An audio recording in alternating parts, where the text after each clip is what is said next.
They have a call that kind of sounds like laughter. Here it is now. Can you hear it? Pretty cool, huh? The thing is, they're not really laughing. This sound is one they make when they're excited but nervous, or when they've run across a more dominant hyena. So it's kind of an anxiety sound for them.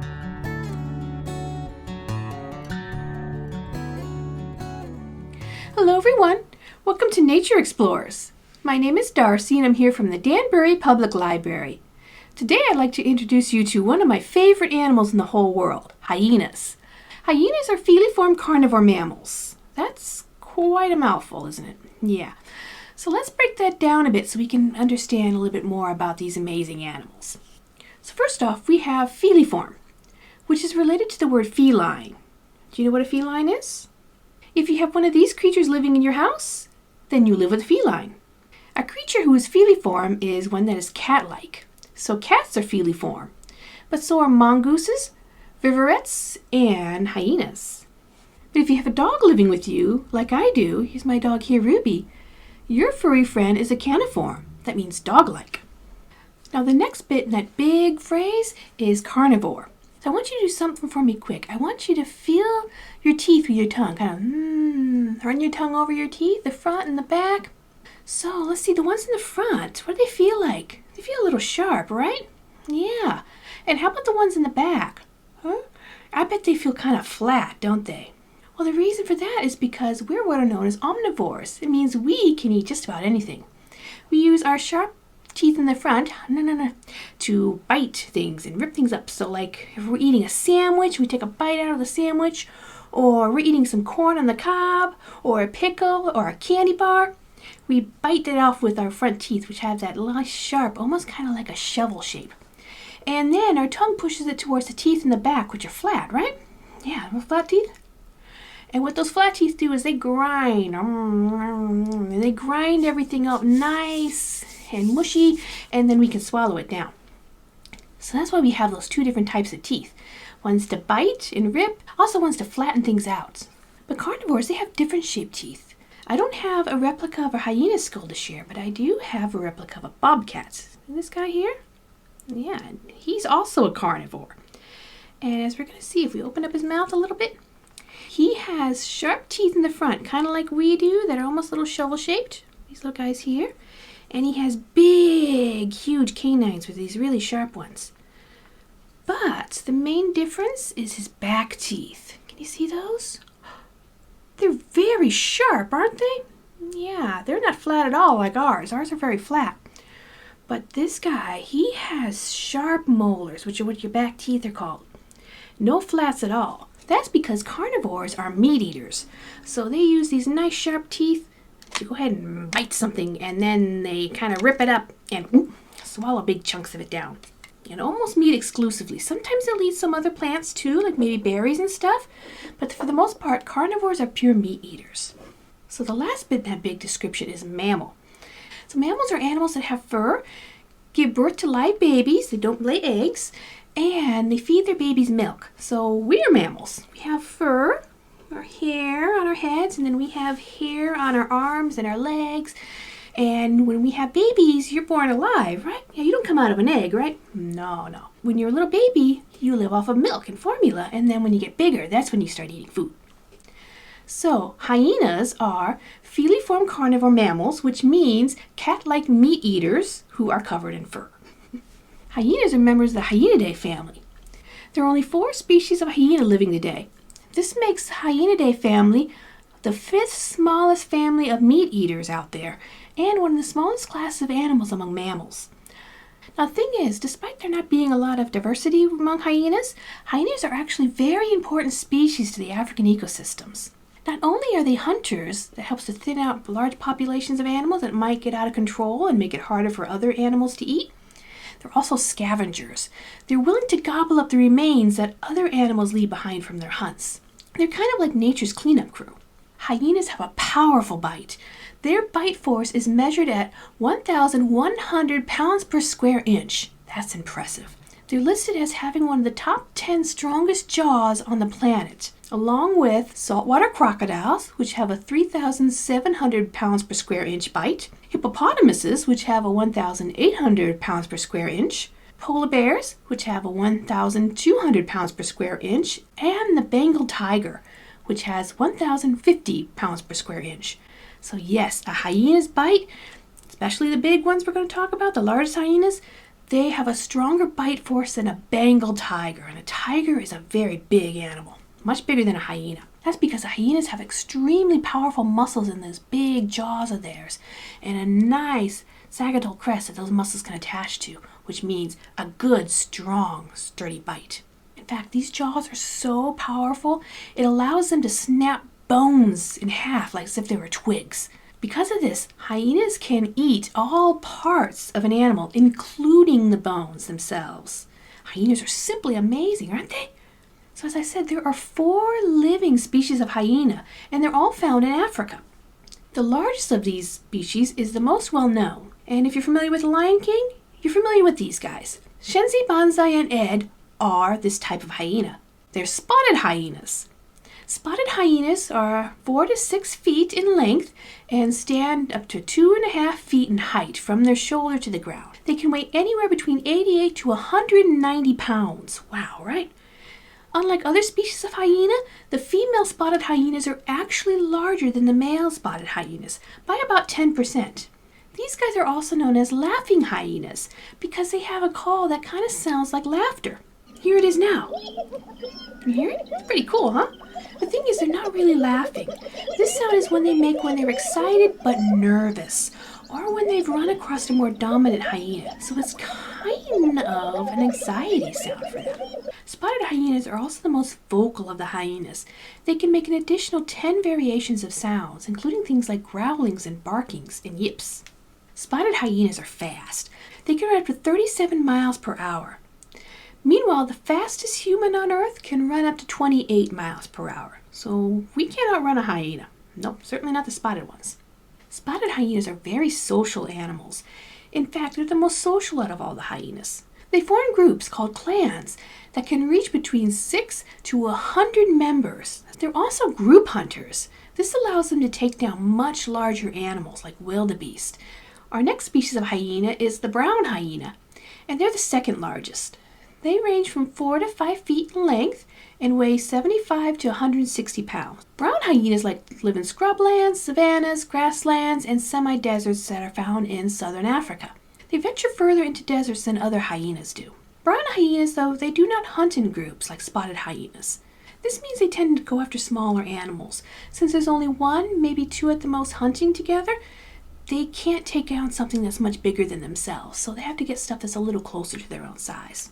They also like to eat fruits, vegetables, and eggs. The next size down is the striped hyena. They are 3 to 4 feet long and stand between 2 to 3 feet from paw to shoulder. They weigh between 57 to 90 pounds. While spotted hyenas are very vocal, striped hyenas are not. They rarely make sounds, preferring to use body language to communicate to members in their group instead. Striped hyenas like arid, mountainous areas with lots of woodland. They also like savannas with dense grass cover. They tend to be more solitary, forming at most small family groups, so they're not going to have those huge clans like the spotted hyenas do. These hyenas, since they are smaller and they don't have those big groups, they're mostly scavengers more than they are hunters. Our smallest and last species of hyena is the Aardwolf, and this is a very interesting hyena. First of all, it's very tiny. They weigh between 17 and 31 pounds and are 3 to 3.5 feet in length. Now the thing is, that length, about 1/4 of that is made up of their tails. They're kind of shy, and unfortunately they're considered tasty by a lot of predators. As a result, aardwolves tend to spend the days in their dens, curled up all nice and safe, and they come out at night to hunt. They're also the least social of the hyenas, pretty much only getting together when they want to have cubs. While males are in control when it comes to brown, striped, and aardwolf hyenas, female spotted hyenas are the ones who rule their clans. Spotted hyena clans are matriarchal, and this is partially because she is bigger than the male, but also she's more aggressive. So if she sees another enemy coming into her territory, she's going to be the one who runs it off. As for aardwolves, they're not only the smallest hyenas, they also have a very different diet. Aardwolves only eat termites, no wildebeest for them. And though the termites they consume secrete a toxin, the aardwolf just gobbles them right up. It doesn't affect the aardwolf at all. What they do is they use their flat, sticky tongue to lick the termites up. And even though aardwolves are small, they have a massive appetite. A single aardwolf can easily consume up to 30,000 termites in one night. The other three species of hyena have much wider diets. They'll happily eat a wildebeest, antelope, hippo, birds, jackals, lizards, fish, snakes, foxes, porcupines, eggs, and also termites. So how are our hyena friends doing when it comes to conservation? How are their population? Well, they're not the worst off in the world, but they could be doing better. And what's happening is that farmland is increasing, which is decreasing the amount of habitat hyenas have. This actually causes problems because hyenas and humans are starting to meet up with each other. And while hyenas typically won't go after humans, they do like to go after livestock, cattle and chickens and stuff. These are very easy animals for them to hunt. So as a result, the hyenas are going after the livestock, and then the farmers are shooting the hyenas in order to save their animals. This is having an effect on the population, as you can probably guess. Unfortunately, most people don't like hyenas. They kind of get a bad rap. They're often portrayed as villains, cowards, and thieves. On top of that, most people don't think they're very pretty. I mean, I think they look cool, but a lot of people will look at them and go, "Ooh, that looks really weird." They're the opposite of the sleek, majestic animals that most people think of when they think of African wildlife. Things like lions and giraffes, and even really cool-looking animals like elephants. The hyena just kind of looks like it's all they put together. The thing is, it's brilliantly designed. That large head and those jaws, great for crushing up bones, which is what they need to do. And the large, powerful front there, a lot of muscles for running. It looks weird, but it works wonderfully. On top of that, hyenas are amazing creatures who play a very important role in African ecosystems. They're extremely successful hunters. This means they can help keep numbers of herd animals to a level that they're not going to overtake the whole area. Because if one type of animal gets too overpopulated, it puts a strain on the rest of the ecosystem. They're also scavengers, and they clean up the debris left by other animals like lions. And since they can clean up everything, including bones and antlers and hooves, this helps to prevent the spread of diseases that can be caused by animal remains being left sitting around. And if that's not enough, their cubs are so adorable. Look at that, isn't it so cute? They are definitely among nature's most interesting animals. So today we're going to talk about how we can help our bird friends get through the winter because they need to find food, right? Yeah, and a lot of their food is a little hard to find right now because it's really cold out. So one thing we can do is we can set up a bird feeder. So I have one set up here. And as you can see, I have two things full of seeds. They got a lot of food they can eat. They come out of the bottom here. But another thing that we have is, on the side, we have this weird cake. This is called suet. So suet is a mixture of bird seed and fat. So it can be like animal fat, but it can also be vegetable fat. And what it does is it gives them a lot of extra energy. So they like to peck away at that suet during this time of year.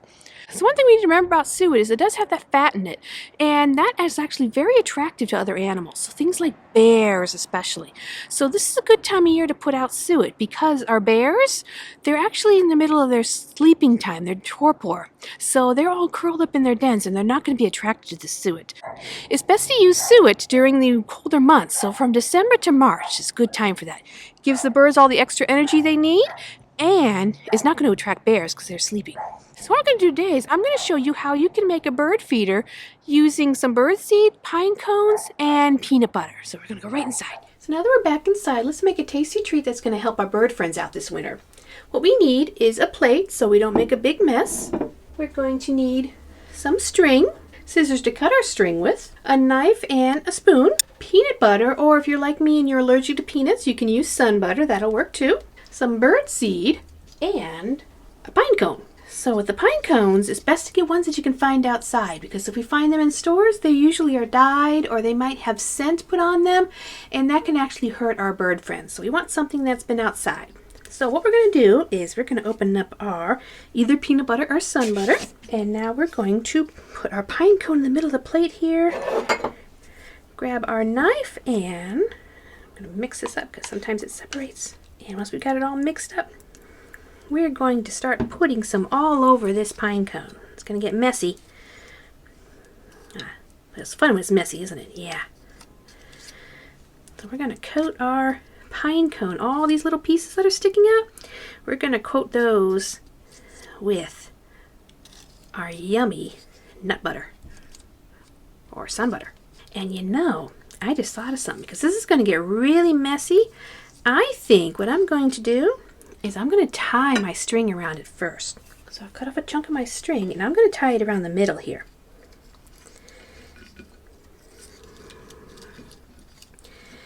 And the reason we're tying this up is this is how we're going to hang it so that our bird friends can get to it. So we're just going to tie it into a big knot. There we go. Oop.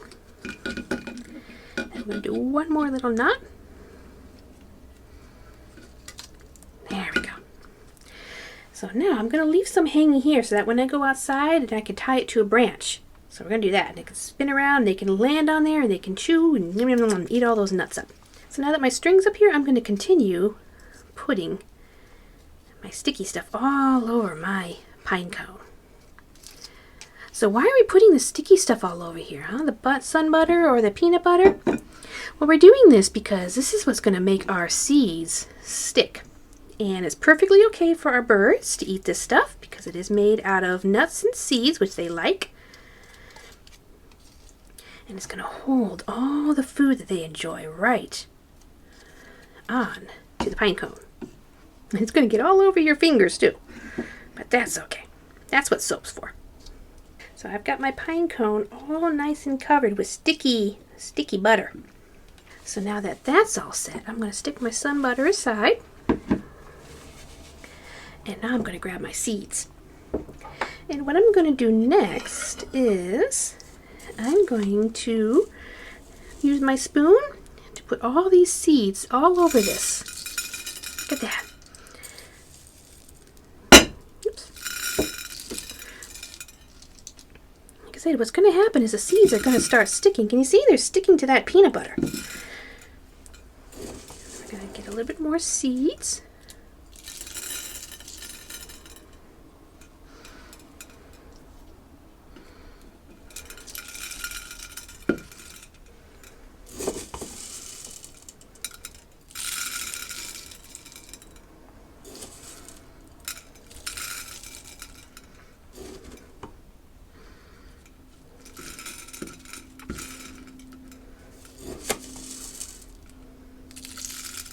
We're going to keep putting all around our pine cone.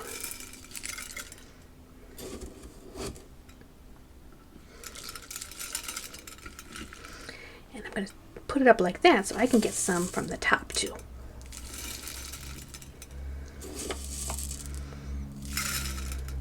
You can also roll your pine cone in your extra seeds too. So you got some more on there, you can roll it in there, see if you can get some more stuck on. The more seeds that are on there, the happier little bird friends are going to be. There we go. So now, as you can see, I have a pine cone that is covered with seeds. So, if we want, we can take this outside and hang it from a tree, and the birds will come along and eat it all up. And it's very simple to make. And by doing this and putting it outside, you can help your little bird friends this winter. I hope you enjoyed learning about hyenas and how cool they are, and I hope you enjoyed making your own pine cone bird feeder. And I'm going to go hang mine outside here in just a bit before the snow hits so all my bird friends can enjoy it. I will see you next week with another interesting animal to learn about. In the meantime, if you have any questions about nature that you're curious about and would like to know some answers to, you can email me at dsowers@danburylibrary.org, and I will answer your questions in a future video. Until next time, have fun and stay curious. Bye, everyone.